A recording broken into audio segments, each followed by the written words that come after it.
first one is when you fall in love, it accidentally happens somehow and you just fall. And that means you look at the other person, you spend time with the other person, and then honestly, very selfishly, you like the way she feels. When you look at them, you like the way she looks. When you look at him, you're good with everything else. No?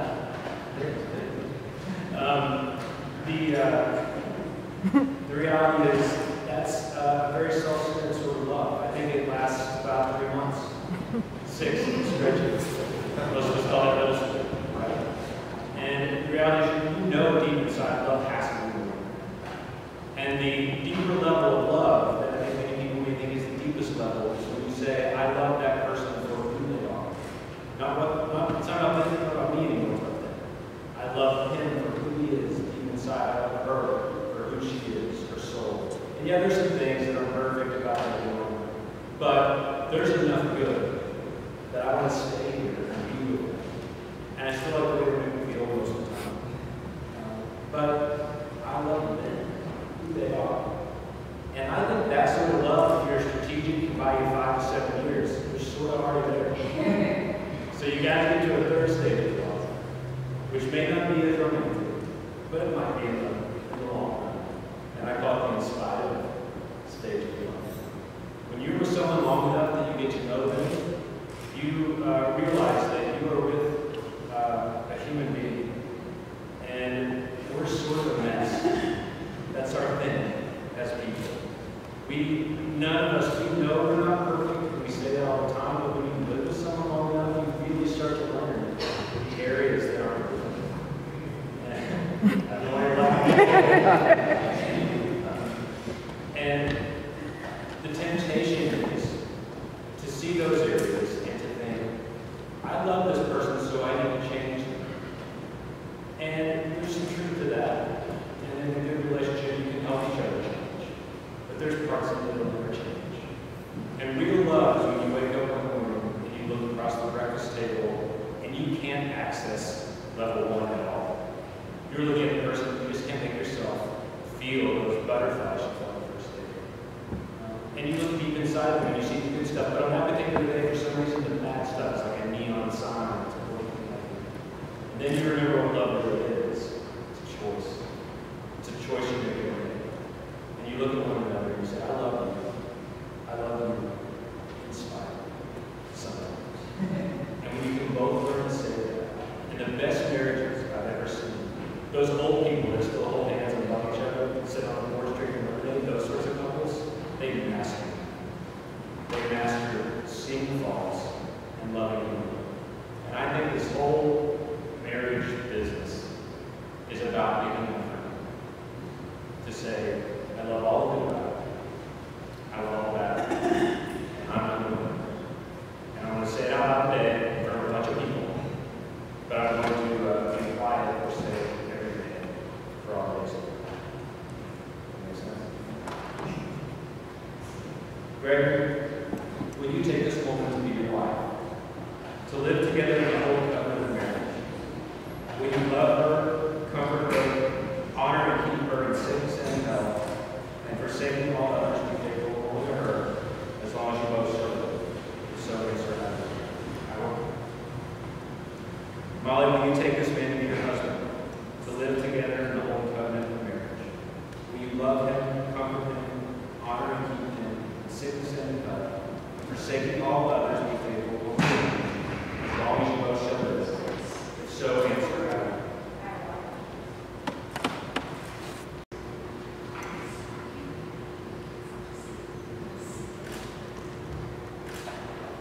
I love you without knowing how or when or from where.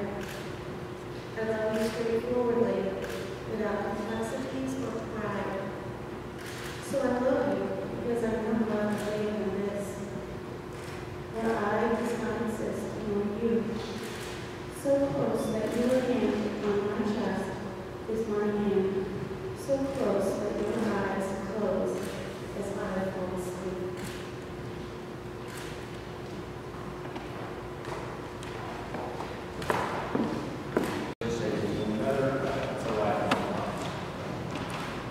Gregory, please repeat this aloud. I, Gregory, taking mom, I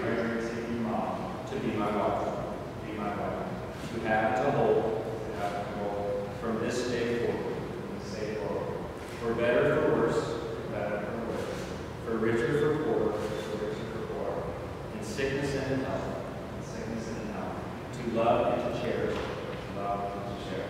till we are separated by death.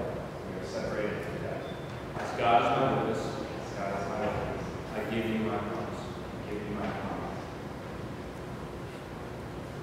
Molly, please repeat this letter very good. I am Molly, take it very good. To be my husband. To have and to hold. From this day forward.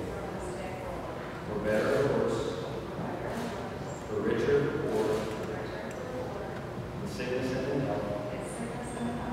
To love and to cherish.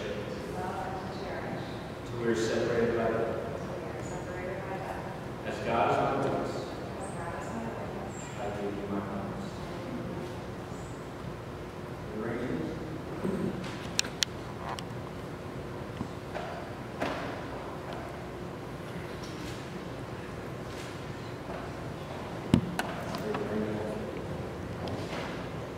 You're holding your rings, and you're going to give them now as a gift, but also as a remembrance and a promise, reflecting on the baptism. You put the rings on, and just keep that out forever. So Greg, we'll start with you. Please take the ring, place it on the third finger. Repeat to her. I give to you this ring. As a symbol of my commitment. To love, honor, and respect. As this ring has been. Neither has my love. Likewise, Molly, take the ring, place it on the very left hand. I give you this ring. As a symbol of my commitment. To love, honor, and respect. As this ring has been. Neither shall my love. Behind me there's a candle, a unity candle. You're going to walk up and take the candles on your side. Those candles are lit, which is good. They represent your lives up to this point. So there's candles for all the good, all the bad, all your family, everything that's ever happened in your life is symbolizing that. And this is a symbol of those two things.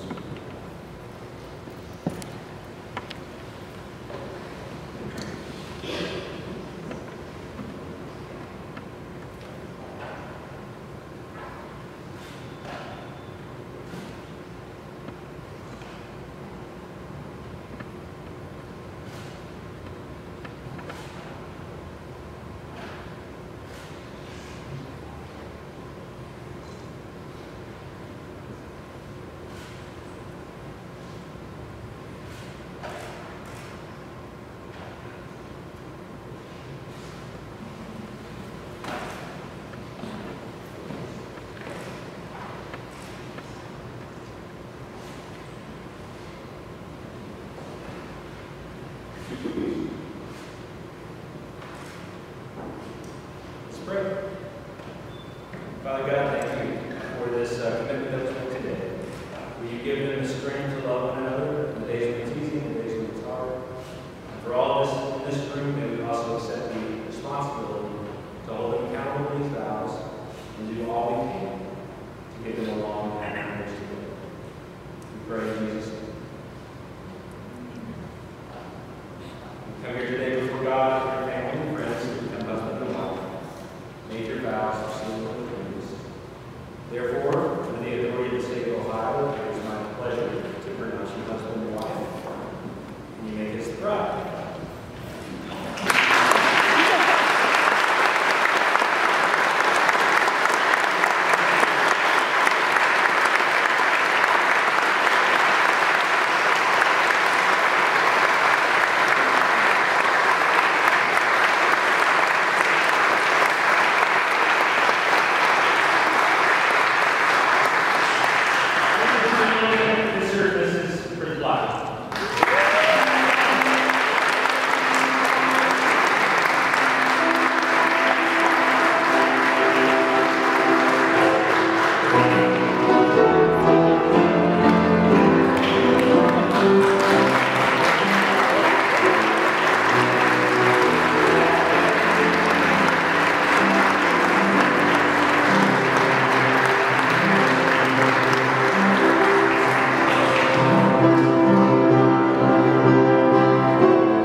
No church, it counts. So that's what we're going to do.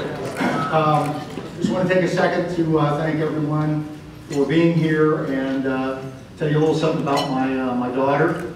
So bear with me because she's real special. It took us a long time to get her into this world. We had a few misfires and a lot of tears, but nonetheless, we came along, and I'm very happy that obviously that happened. And, always been special, and I wondered when she came along if she was going to be the quiet, whether she was going to go on CNBC right away and start doing charts like Fun Ed, or whether she was going to do music like the Leshner Side of the Family. And about 1 year old, I see her in front of the TV, and she never paid attention until the commercials came on, and she started doing a little bit of this. So I think I know where she's going. Everything worked out, and it worked out fine. So we're really glad. She's always been a little different, a little special.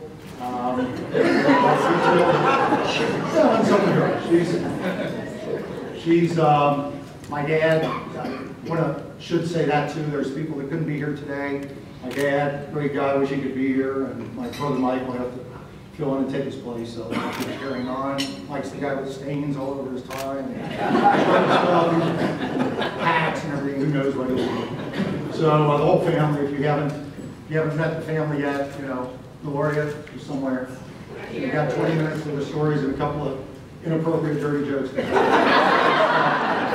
Anyway, the dad goes to the hospital one time. I think she's special because he's in the hospital. He had a little surgery, and then he had a stroke. We didn't think he was going to do well. He was going to need therapy, everything else. Molly's about 1 year old. We take her up. We put her on Dad's belly every day, and a month later, completely good. No therapy, no nothing. He's back to work, and he lived 10 more years after that. So I believe in her. She's part of that. So, and you go to first grade. All the kids are up there singing Barney songs and the boy bands at the time, NSYNC and all that stuff. Molly gets up and sings a song from a play from Broadway. So I'm thinking, okay, that's a little different. So she's always been a good kid, and then she's not afraid of anything, and you gotta love that. When she was in college, she always wanted to be in music theater, and she got an opening to go to Buffalo to do this. She didn't know anybody in Buffalo, not a soul, but packed up, moved to Buffalo, there she is. And a week later, she meets some guy named Greg. She's got a boyfriend now. What happened there? So, in any event, she's just been a joy, her whole life, singing. She loves to sing. She's just typical Leshner fashion. So that's good. So, in any event, Molly and Greg she met Greg, and of course, Greg, I don't know as much about him as I do Molly, of course. Nobody would tell me. I said, somebody talk to his brother, give me a good story or something, and he didn't do anything when he was younger, so I don't know stories about him, but he is a hard worker, and that's a good thing. She met him, he was working 2 jobs, he's still working 2 jobs. He's a hard worker, worked his way through school, moved to California, saved his money. They're both out there pursuing the dream. So Molly and Greg, keep following that dream, and keep in mind that the journey is what makes the destination worthwhile. And as you go through life, just remember that. And as you get older, you'll find out when you've made it, when you're wealthy, because this is what happiness looks like. This room here, seriously, this room is full of people that Buff and I can tell you stories about each and every person in this room. Fun times we've had with them, good times we've had with them. We've done it with every single person in this room, and that's what life is really all about. So as you go through, just remember that to love each other every day of your lives. Don't forget to laugh out loud every chance you get. So this is to you. So thanks everybody for being here.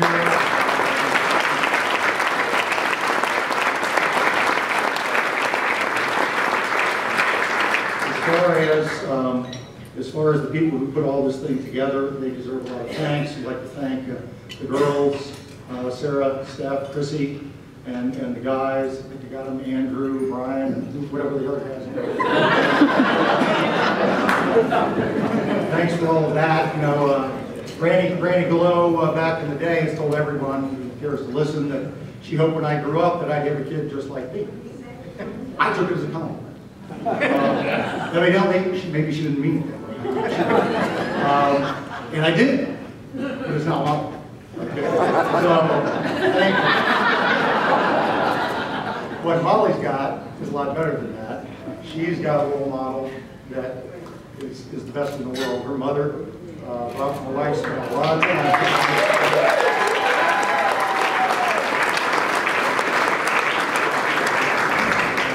There's no detail too small for her.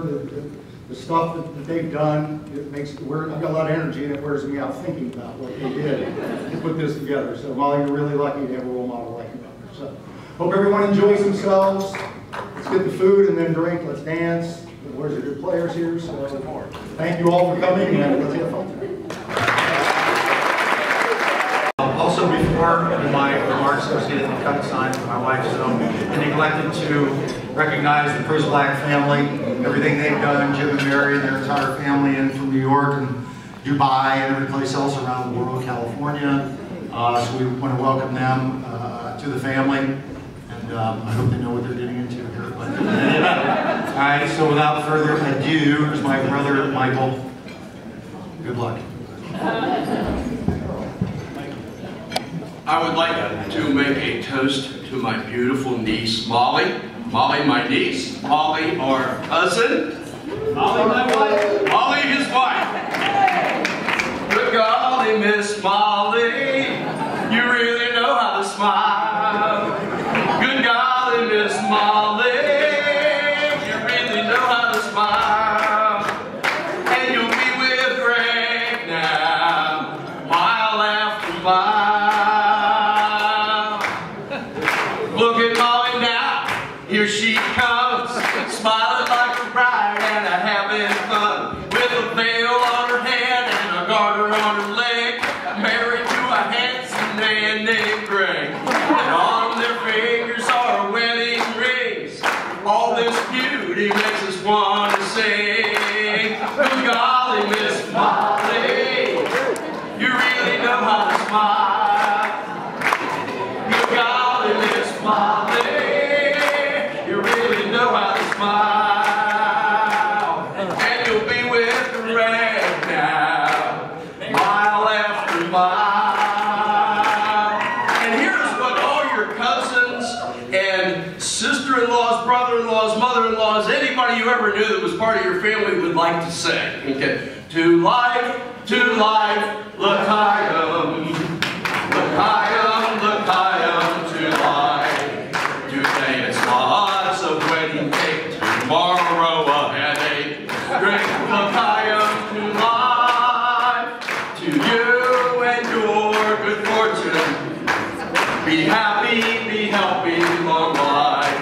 And if your good fortune never comes, here's to whatever comes. Drink l'chaim to life. God would like us to be joyful, even though our hearts lie panting on the floor. How much more can we be joyful when there's really something to be joyful for? To life, l'chaim, l'chaim, l'chaim, to life. It gives you something to think about, something to drink about. Drink l'chaim to life. La, la, la,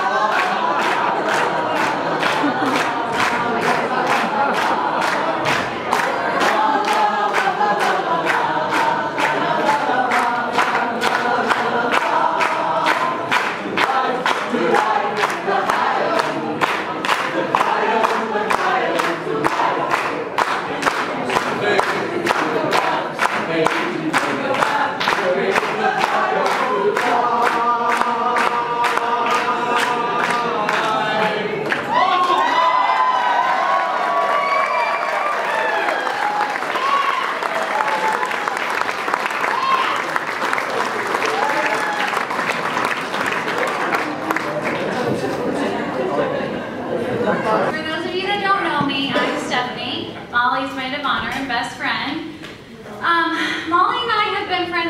almost 10 years now, I realized, while trying to write this speech, and I realized we're getting really old. Okay, you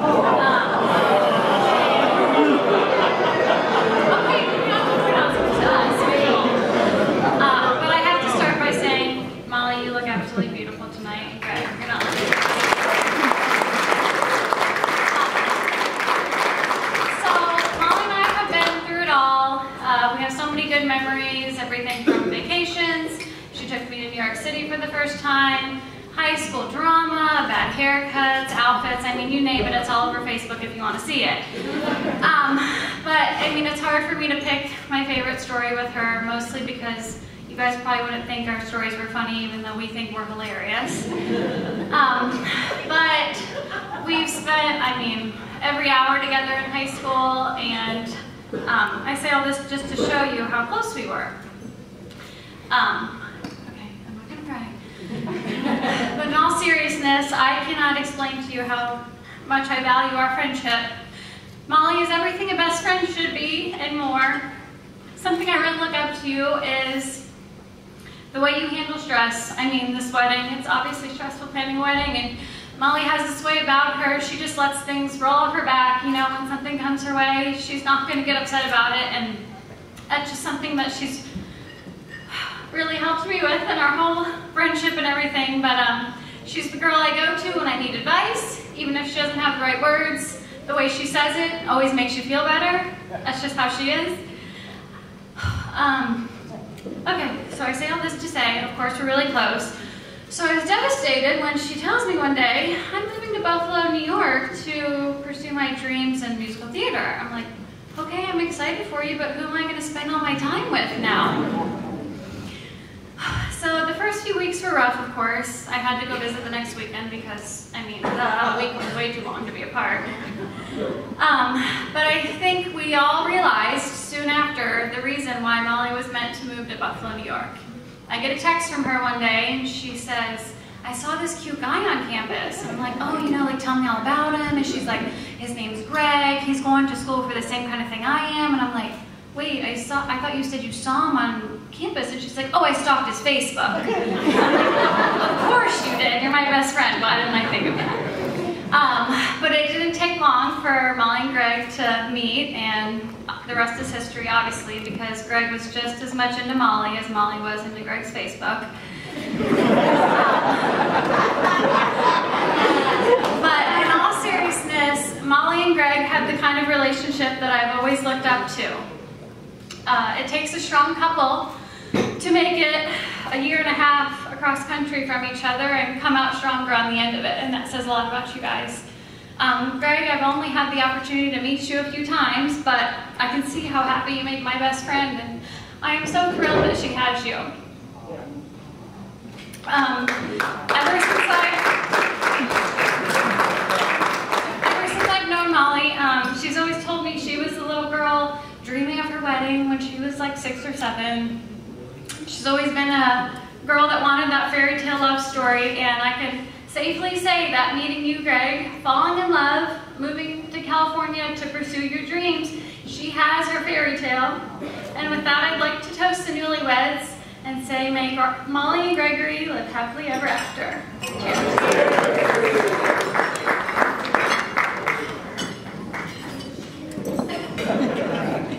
Good evening, ladies and gentlemen.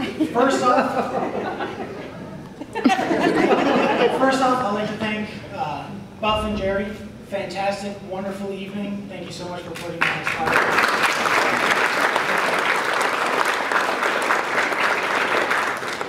Mom and Dad, good job. You made it. All 4 kids married off. Now they're someone else's problem. Mom, you look absolutely stunning this evening. It's clear how much time, effort you put into planning this. Absolutely beautiful. It's clearly a magical night for you. Greg, I don't really know what you did, so good job. Being on time today? Almost. It was late last night, but. All right, so if you couldn't tell by our matching hairstyles and our clearly similar personalities, Greg is my little brother. And growing up so close in age, we did virtually everything together growing up. Same schools, same extracurricular activities, same sports leagues, all of that. And obviously, so much familiarity brought a lot of contempt and a lot of, issues. And despite my best efforts, you made it to adulthood in one piece, so good job. But a funny thing happened as we grew up. We became more than just brothers, we became fantastic friends. And you became an ally to myself, to all my bad ideas. I became an ally to all of your bad ideas. And as you went and started musical theater, I became one of your biggest fans.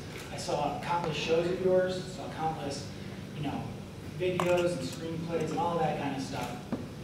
And a lot of them were quite good, some not so good. And a few would best be left off of your resume forever. But what I could tell throughout all of it is that there are certain expressions that you had, a couple tells, that I recognize from my childhood. You know, the look of innocence when you were really guilty, so I got the brunt of punishment. A knowing smirk when you had a devious plan hatched. And a fake laugh when someone told a bad joke.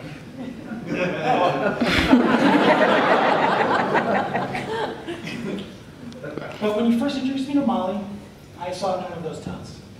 I saw the way you looked at her was something special, with love and cherishment, something I'd never seen you have on your face before. I realized immediately, and it's apparent to everyone else in this room, how much she means to you, how much, Molly, you make his day. And Molly, you make Greg incredibly happy. It's very clear.